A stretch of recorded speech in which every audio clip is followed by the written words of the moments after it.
Imagínate esto, abril de 1867. Las calles de Puebla no huelen a pan recién horneado ni a mercado abierto. Huelen a pólvora, a sangre y a miedo contenido. La ciudad está sitiada. Las campanas suenan, pero no por fiesta. Retumban como señales. El ejército republicano se acerca. Y en los muros, los defensores del imperio se preparan. Porque aquí, en esta ciudad central, se está jugando mucho más que una batalla. Se está jugando el alma de México. La toma de Puebla, iniciada el 2 de abril de 1867, no fue una escaramuza más. Fue un parteaguas en la historia nacional. Fue el preludio directo de la caída del Segundo Imperio Mexicano, y del regreso triunfal de la República restaurada, encabezada por Benito Juárez. Fue, en palabras de algunos cronistas de la época, el golpe más fuerte que recibió el imperio antes de su derrumbe total. Pero para entender por qué esta batalla fue tan crucial, hay que mirar el contexto. En ese momento, México era un país dividido, ocupado, y fracturado. Desde 1863, el emperador Maximiliano de Habsburgo, apoyado por Francia y por conservadores mexicanos, había instaurado un régimen monárquico, mientras Juárez resistía desde el norte, defendiendo los ideales republicanos. Los franceses ya se habían retirado. Pero el imperio resistía, sostenido por sus últimos bastiones militares y por una idea frágil de legitimidad. Y Puebla era uno de esos bastiones. Una plaza clave. Tomarla no solo significaba una victoria militar. Significaba avanzar con fuerza hacia el centro del poder, Querétaro. Y luego, México entero. Vamos a revivir el asedio, los enfrentamientos, las decisiones clave, los personajes que la hicieron posible, y el profundo simbolismo de que fuera Puebla, la misma ciudad que había resistido a los franceses en 1862, la que también anunciara el final del imperio. Porque cada aniversario de la toma de Puebla no solo conmemora una victoria, conmemora una defensa de la soberanía, del principio republicano y del futuro de una nación. Para entender la importancia de lo que ocurrió en Puebla en abril de 1867, hay que retroceder unos años. México venía arrastrando décadas de conflictos, golpes de Estado, invasiones y crisis económicas. La guerra con Estados Unidos, las intervenciones extranjeras y los enfrentamientos entre liberales y conservadores habían dejado al país debilitado, sin rumbo claro y profundamente dividido. En ese clima, en 1861, el gobierno de Benito Juárez suspendió temporalmente el pago de la deuda externa. Esa decisión sirvió como pretexto para que Francia, Inglaterra y España intervinieran militarmente. Pronto, Inglaterra y España se retiraron. Pero Francia, bajo el mandato de Napoleón III, tenía otros planes: establecer una monarquía en América Latina que sirviera como contrapeso a la creciente influencia de Estados Unidos. Así llegó a México Maximiliano de Habsburgo, un noble austríaco que aceptó la corona del llamado Segundo Imperio Mexicano, con el respaldo de conservadores mexicanos y del ejército francés. Su gobierno intentó presentarse como moderado y modernizador, pero era percibido por gran parte de la población como ilegítimo y extranjero. Mientras tanto, Benito Juárez nunca abandonó su presidencia legítima. Replegado en el norte del país, resistía con su gabinete, viajando de ciudad en ciudad, sosteniendo la legalidad republicana con los pocos recursos disponibles. Su presencia, aunque lejana, seguía siendo un faro para los liberales, y para todos aquellos que creían en la autodeterminación de México. A partir de 1866, las cosas comenzaron a cambiar. Napoleón III retiró las tropas francesas, presionado por conflictos en Europa y por el creciente aislamiento diplomático. Sin el respaldo del ejército francés, el imperio de Maximiliano comenzó a desmoronarse. Los republicanos, encabezados por los generales Porfirio Díaz, Mariano Escobedo y Ramón Corona, intensificaron su avance hacia el centro del país. Y en ese mapa de recuperación militar, Puebla se convirtió en un objetivo clave.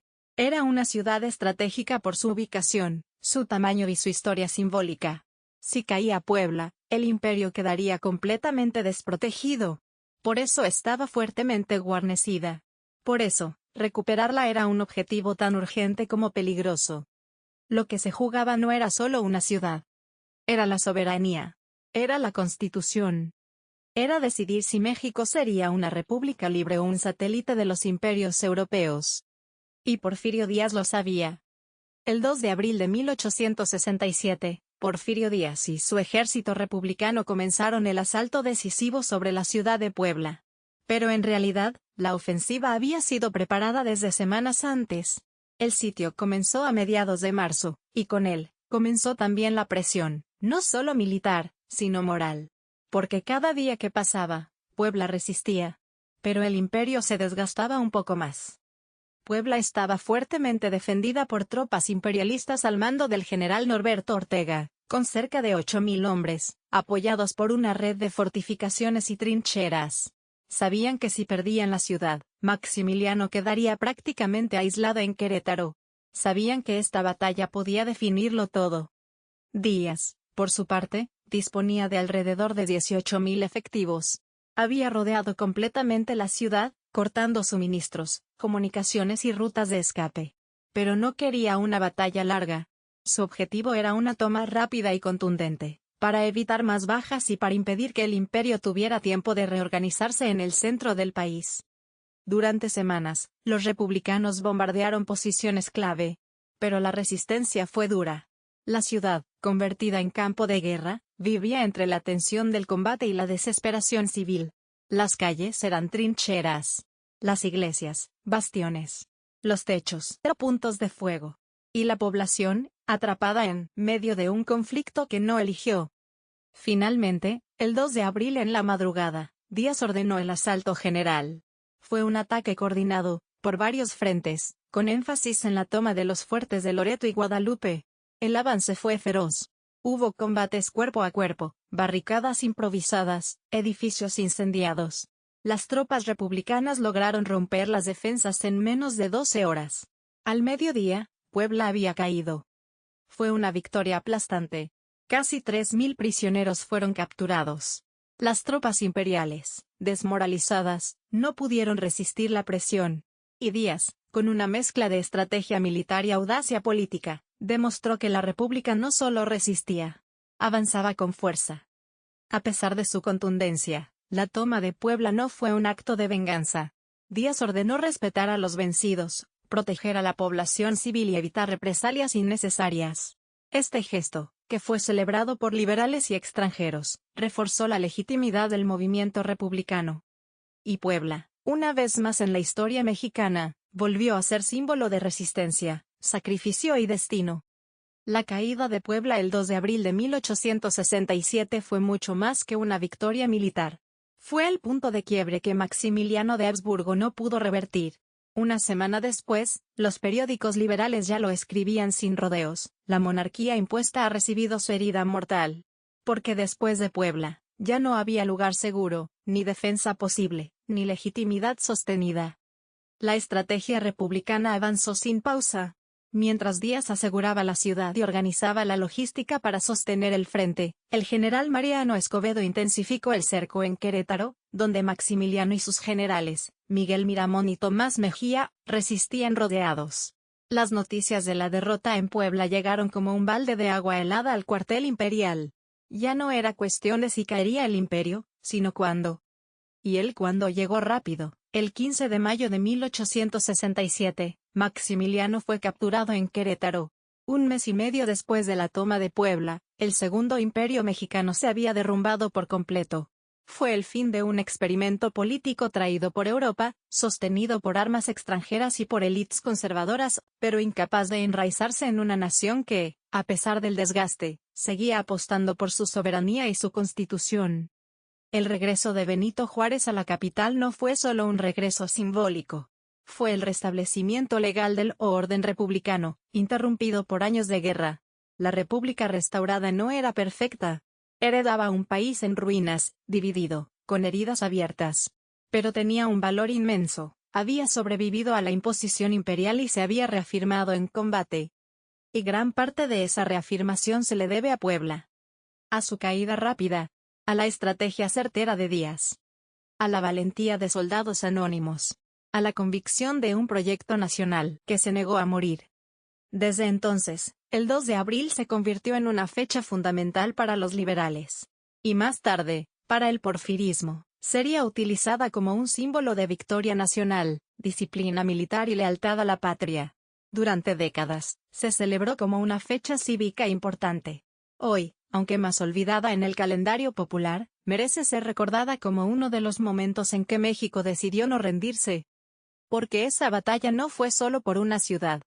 Fue por la idea misma de república. Hay fechas que se graban en la historia por su estruendo.